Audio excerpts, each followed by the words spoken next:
Le Portugal se qualifie pour les huitièmes de finale, la Belgique s'impose et relance complètement le groupe E. C'est le programme de Rodez épisode 9. Bonsoir à tous et bienvenue sur Balle au pied. Ravi de vous retrouver comme d'habitude pour évoquer cette belle journée d'Euro encore une fois, la dernière concernant la deuxième journée de cette phase de groupe avant de rentrer dans la troisième et ultime journée avec des matchs en parallèle et qui annoncent un suspense dans absolument tous les groupes. Ça va être génial à suivre. Mais avant ça donc, évoquons cette journée avec le choc de la journée, en tout cas ce qui devait être le choc de la journée entre la Turquie et le Portugal, deux équipes qui s'étaient imposées lors de leur match inaugural. La Turquie en s'imposant 3-1 face à une vaillante équipe géorgienne et le Portugal qui a eu beaucoup de difficultés à s'imposer face au bloc très bas de la République tchèque en gagnant seulement 2-1 en toute fin de rencontre grâce au fils Kantisao. Ces deux équipes s'affrontaient donc aujourd'hui à Dortmund avec une grosse communauté turque encore dans le stade pour se qualifier d'abord et assurer la première place. Et c'est le Portugal qui a été vainqueur de ce duel avec une victoire nette et sans bavure, 3-0. Avant de développer un peu ce match, regardons les compositions d'équipe parce que c'est là où ont été les surprises. Alors du côté du Portugal, pas de surprise, si ce n'est que Roberto Martinez a abandonné complètement l'idée de sa défense à 5 pour revenir à une défense à 4, et c'est Diogo Dalot qui en a fait les frais, remplacé numériquement par Palhinha qui a repris ce rôle dans le double pivot portugais avec Vitinha. Bruno Fernandes était plus en poste de numéro 10 comme on les connaît, sinon aucun changement. On avait toujours Pepe en défense centrale de 41 ans qui a fait un très très très bon match, et une triplette devant, Silva, Ronaldo, Rafael Leao. Du côté de la Turquie, c'est là où on a été très surpris, j'en parlais en fin de vidéo, des choix de Montella, avec 4 changements. Le gardien, on a Çelik également qui est titulaire à la place de Mulgur qui avait ouvert le score pour la Turquie face à la Géorgie, et devant, pas de Yildiz, pas d'Arda Güler. Güler qui était ménagé par Montella parce qu'il disait qu'il avait un petit peu de mal à récupérer de son match face à la Géorgie, et donc était préféré Ark Turkoglu et Yunus devant, avec toujours Baris Yilmaz en numéro 9.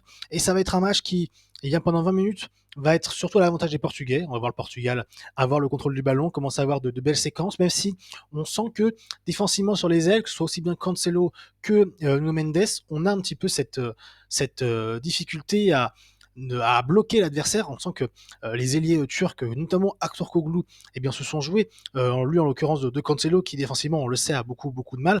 D'ailleurs, Aktürkoğlu est pas loin d'ouvrir le score à la 10 minutes de jeu sur peut-être la seule action dangereuse de la Turquie en première mi-temps.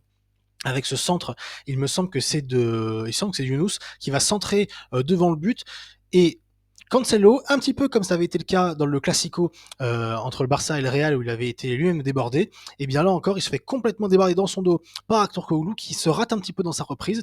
Première grosse alerte pour le Portugal, et le Portugal va très vite réagir en ouvrant le score avec le premier vrai mouvement côté gauche avec Nuno Mendes qui va lancer Rafael Leao. Rafael Leao va voir Nuno Mendes s'infiltrer dans l'intervalle à l'intérieur du jeu et il va tranquillement lui donner le ballon dans le dos du défenseur turc. Il va y avoir ensuite un centre en retrait Nuno Mendes pour trouver Bernardo Silva qui va ouvrir le score pour le Portugal. Ça fait 1-0.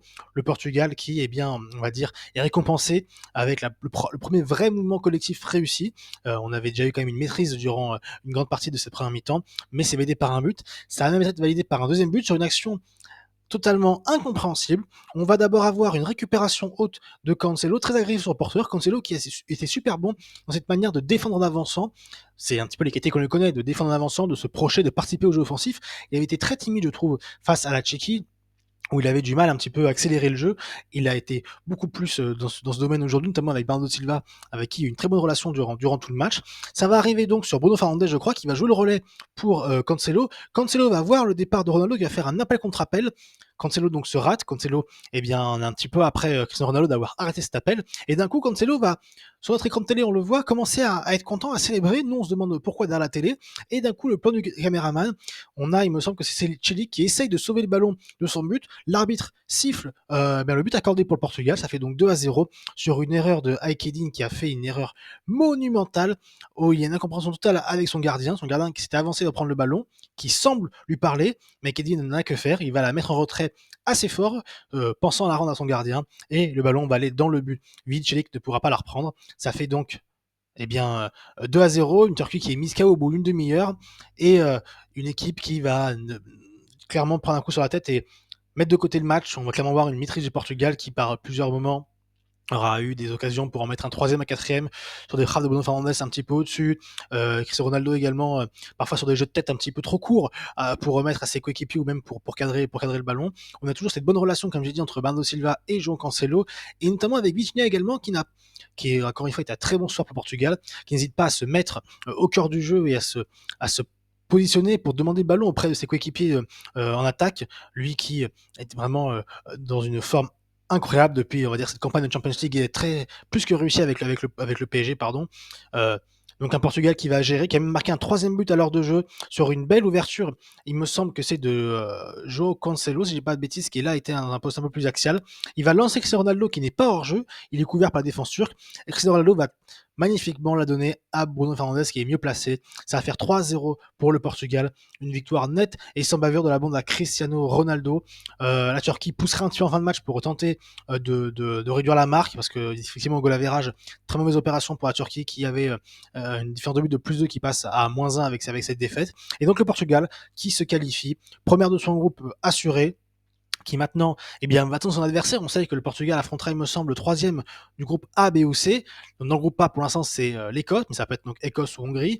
Dans le groupe B, c'est la question, ça peut être l'Albanie, comme la Croatie, comme l'Italie, ce qui pourrait être le pire tirage pour le Portugal. Et dans le groupe C, ça devrait être Danemark, Serbie ou Slovénie. Donc voilà, le Portugal pourrait en sortir, mais il y a un scénario, le Portugal affronte l'Italie par exemple, et là, ça peut être une toute autre histoire. Le Portugal, qui même aujourd'hui, a vraiment fait preuve d'un match d'autorité où ils ont un petit peu plus assis leur statut, on va dire, d'outsider candidat au titre, avec des joueurs qui ont tous été performants ce soir, contrairement au match face à la Tchéquie, on a senti par exemple un Bruno Fernandes ou un João Cancelo un petit peu en dessous, même Bernardo Silva qui n'avait été que très peu influent. Il a été beaucoup plus aujourd'hui, on est beaucoup passé à droite, avec un Bernardo Silva qui n'hésitait pas à provoquer, qui n'hésitait pas également à trouver ses partenaires, à combiner en une touche de balle, que ce soit aussi bien avec Cancelo, avec Vitinha, comme je disais, qui venait chercher le ballon au cœur du jeu.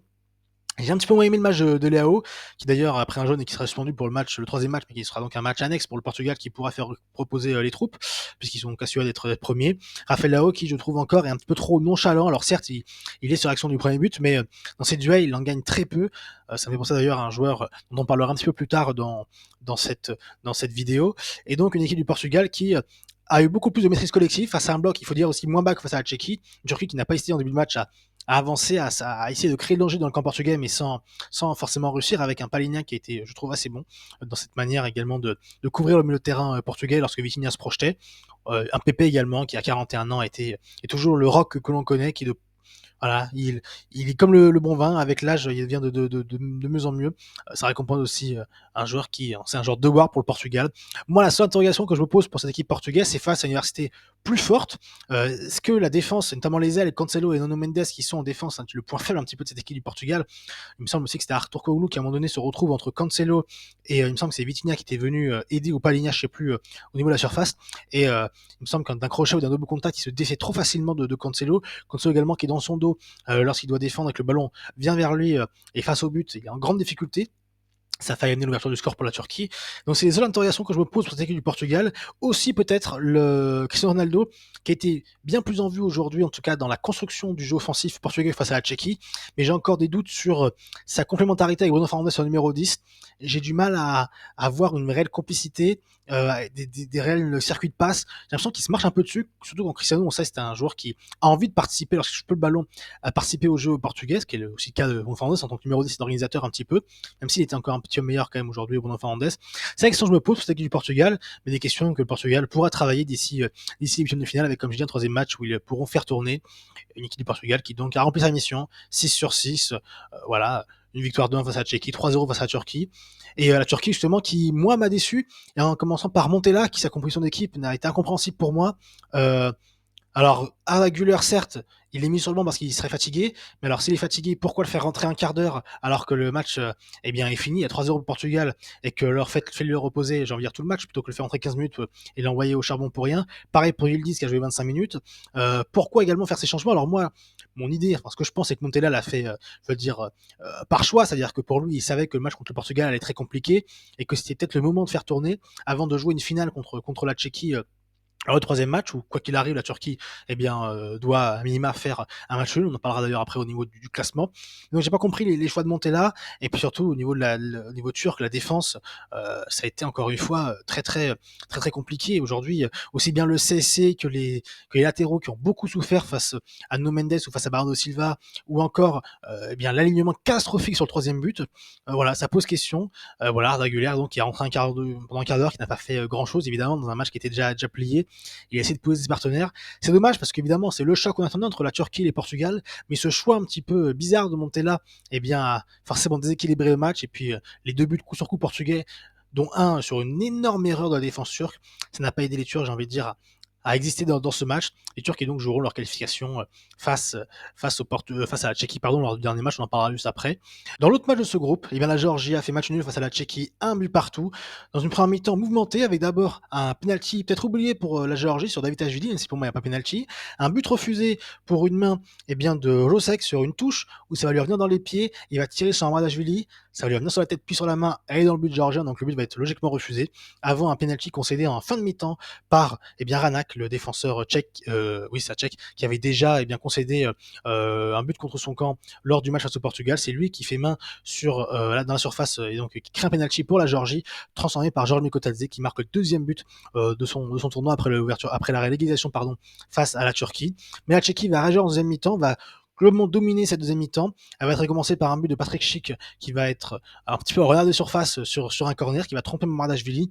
Mamardashvili qui a fait un match exceptionnel pour la Géorgie. 11 arrêts cet après-midi pour Mamardashvili qui a été exemplaire, contrairement par exemple à un Kvaratskhelia qui a encore une fois déçu dans les camps géorgiens, lui qui a encore une fois eu beaucoup de mal à se défaire des défenseurs adverses, beaucoup de différences où il n'arrive pas justement à créer cette différence et souvent trop prévisible également, c'est ce qu'on peut lui reprocher déjà du côté de Naples.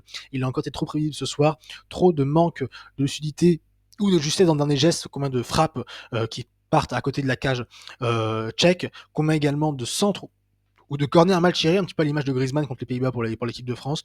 Mais la Géorgie va pouvoir faire le braquage de cette deuxième mi-temps en fin de match avec, lors de la dernière action, une contre-attaque géorgienne, où on a un 3 contre 1 joué par l'équipe de Géorgie, mais là on va avoir Lobzanidze qui va se retrouver seul face à Ranek, le gardien tchèque, et il va frapper juste au-dessus de la cage tchèque, et donc passe à ça de permettre à la Géorgie d'obtenir sa première victoire dans une compétition internationale. Ils obtiennent quand même le premier nul, donc le premier point de leur histoire, mais la Géorgie est passée vraiment tout proche d'inscrire 3 points et de jouer sa qualification jusqu'au bout et d'avoir peut-être espoir, parce que maintenant avec un point seulement et un match 3 face au Portugal, même si le Portugal a fait tourner, ça peut sembler compliqué pour la Géorgie qui devra à tout prix l'emporter. Mais tout est possible, on avait une bonne équipe géorgienne en première mi-temps, mais en deuxième mi-temps elle a été rattrapée par une équipe de Tchéquie qui se devait de revenir au score et de l'emporter. C'est d'ailleurs pour ça qu'ils ont poussé en fin de match, alors que le match nul pourtant pouvait peut-être arranger tout le monde. Les Tchèques ont poussé et ça a fait leur coûter très cher. Et donc les Tchèques qui joueront leur qualification, alors que évidemment les Géorgiens étaient déçus. On a vu tous les joueurs géorgiens tomber au sol après ce raté de Lobzanidze. Les Tchèques, eux, qui auront leur qualification face à la Turquie. Ils seront obligés de l'emporter, on le verra également après au niveau du classement. Et donc le dernier match de la journée qui concernait cette équipe de Belgique qui devait se relancer dans le groupe E après avoir perdu son match inaugural à la surprise générale face à la Slovaquie 1-0. Elle devait l'emporter face à une Roumanie qui nous avait surpris, qui avait été la surprise un petit peu de ce début d'Euro et sa victoire 3-0 face à l'Ukraine à Munich. La Belgique qui a emporté 2-0, qui a globalement maîtrisé son match avec une version de score très rapide au bout d'une minute 30, avec le but inscrit par Youri Tillmans qui a été le changement du côté de Tedesco, qui a fait plusieurs changements. Tillmans était intégré au milieu de terrain en remplacement de Mangala. On a mis Arthur Théâtre côté gauche, on a mis sur le banc Federa Carrasco qui avait été atroce à ce poste, qui en plus qui a son pour être un petit peu en accord avec lui n'était pas le sien. Et en attaque, Leandro Trossard sort de son côté gauche, remplacé par Doku qui donc se décale à gauche et donc laisse la passe à droite à Luke Bacchio. Une équipe de Belgique qui donc va au score au bout d'une minute 30, qui a imposé du rythme. Yuri Tillmans vraiment a fait la différence ce soir au milieu. Il a remporté de nombreux duels, une projection offensive intéressante, une manière également de créer le décalage et toujours juste techniquement, notamment pour trouver Doku sur le côté gauche qui lui a été l'élément libre côté belge. Toujours un petit peu ce dernier geste qui pêche, même si c'est lui qui fait la passe à Lukaku qui ensuite la remet à Tillmans en premier but, mais de Doku qui était long tronc libre, qui a cessé de provoquer et de réussir à éliminer par ses gestes techniques, ses doubles contacts les joueurs roumains qui ont eu beaucoup de mal à exister, même s'ils ont poussé en demi-temps pour tenter de revenir au score et d'égaliser. Mais c'est Kevin De Bruyne qui, en fin de match, va inscrire le deuxième but belge sur une longue relance de Castells qui trouvera justement Kevin De Bruyne dans la surface roumaine sans que personne ne puisse intervenir. Peut-être que le seul point noir pour la Belgique ce soir, c'est Romelu Lukaku qui, pour sa confiance encore une fois, a marqué un but refusé pour une position de hors-jeu d'un bras. C'est cruel pour lui qui devrait déjà être à 3 buts dans cette compétition, mais qui 3 ont été refusés par la VAR, 2 pour hors-jeu et 1 pour une main. Lukaku qui en plus aussi a eu l'occasion plusieurs fois par des situations dangereuses de marquer ou de faire marquer, et malheureusement pour lui, il n'a pas réussi à ouvrir son compteur but. On a eu ensuite la Belgique qui a fait tourner, Tillmans a été remplacé par Mangala. On a également eu Trossard qui a remplacé Luke Bakio. Trossard qui a fait une entrée, je trouve, vraiment pas bonne du tout, à vouloir faire un petit peu de hero ball, à être un petit peu le détonateur, celui qui va provoquer, qui va, j'ai envie de dire, un petit peu la jouer perso, pour être un petit peu voilà, clair. Et c'est pas un jeu qui lui correspond, lui qui est beaucoup plus un joueur d'équipe de percussion lorsqu'il peut trouver un point d'appui. Donc j'ai pas vraiment aimé sa entrée, mais bon, le match était déjà plié pour la Belgique, il a emporté 2-0 et qui donc se relance complètement dans son groupe E, puisque la Belgique donc prend la tête, rien que ça, en battant la Roumanie ce soir. Ouais, donc le groupe E avec les 4 équipes à 3 points. On pourrait même avoir d'ici la fin de cette phase de groupe 4 équipes à 4 points, ce qui ferait donc qu'on aurait forcément un éliminé à 4 points, sachant que la dernière journée opposera l'Ukraine à la Belgique, l'Ukraine qui doit à tout prix s'imposer pour espérer se qualifier, ou alors espérer un nul, et en même temps que le match entre la Roumanie et la Slovaquie accouche d'une victoire de l'un ou d'une autre équipe. Mais donc, voilà, une journée qui s'annonce palpitante dans ce groupe E, où vraiment on va avoir d'un côté un match, comme j'ai dit, Roumanie-Slovaquie, où je pense que les deux vont pas vouloir trop se découvrir et auront un œil certainement sur le match de la Belgique et de l'Ukraine en espérant une victoire de la Belgique, puisque clairement avec 4 points, normalement, un match nul entre la Roumanie et la Slovaquie avec 4 points, on est meilleur troisième. Et donc, une victoire de la Belgique permettrait à la Slovaquie et à la Roumanie de s'assurer, j'ai envie de dire, leur qualification. Et dans le groupe F, donc, un Portugal déjà qualifié qui pourra peut-être faire tourner dans son troisième match face à la Géorgie, laissant l'espoir à la Géorgie de s'imposer peut-être et avec 4 points finir meilleur troisième. Dans l'autre match, on aura la Turquie face à la Tchéquie. La Turquie qui n'a besoin que d'un nul pour assurer sa qualification. Et la Tchéquie qui, elle, devra absolument s'imposer. La Turquie a fait tourner aujourd'hui, à coup sûr qu'elle mettra son équipe type dans ce match. Donc ça promet deux dernières journées dans ces groupes très intéressantes, mais globalement, c'est les dernières journées de tous les groupes qui vont être hyper intéressantes, à commencer par demain. Cette troisième journée commence avec donc 2 matchs du groupe A en simultané. D'un côté, le Suisse-Allemagne pour désigner qui finira première, puisque le vainqueur de ce duel finira premier de son groupe. Et de l'autre, Écosse-Hongrie, pour peut-être aller chercher, notamment pour l'Écosse, une qualification en l'emportant face à la Hongrie et en finissant avec 4 points, peut-être meilleur troisième. En tout cas, c'est l'espoir qu'on a à côté écossais. Voilà donc ce qu'on pouvait dire pour cet Eurodog épisode 9. J'espère que cet épisode vous a plu. C'est comme d'habitude, le petit like, l'abonnement, vous connaissez la chanson, le commentaire également. Dites-moi ce que vous avez pensé de cette journée, est-ce que vous avez été déçu de l'équipe de Turquie qui a fait tourner, alors à juste titre ou pas, on le verra si elle se qualifie. Mais donc voilà, le choc de la journée qui n'a pas été un, où ça a été un sens unique. Donc dites-moi en commentaire vos avis sur cette journée. Moi je vais vous laisser, on va se retrouver demain soir pour évoquer donc cette première phase, j'ai envie de dire, de la troisième journée avec les 2 derniers matchs du groupe A. D'ici là, je vais vous souhaiter une bonne soirée, une bonne journée de soir au moment où me regarder. Et n'oubliez jamais, vive le foot!